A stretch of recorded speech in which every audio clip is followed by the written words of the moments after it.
Hey everyone, in today's video I'm going to show you how to fix Wi-Fi issues in ThinkPhone 25. So let's start the video. First of all, open settings.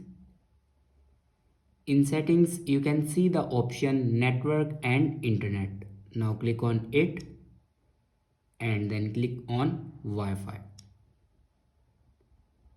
and then click on settings and then forget your Wi-Fi from here. Now click on forget and your network will forget.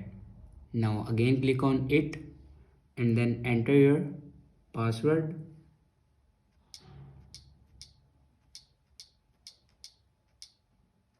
and then click on connect. After that, go back to the main page of your settings and then scroll down in last and click on system. Now here you can see the option date and time. Now click on it and then set time automatically button on.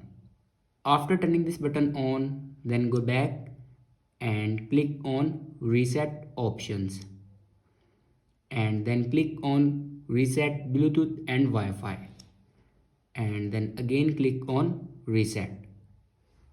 After doing these steps, your problem will be fixed. I hope this video is helpful for you. Thanks for watching.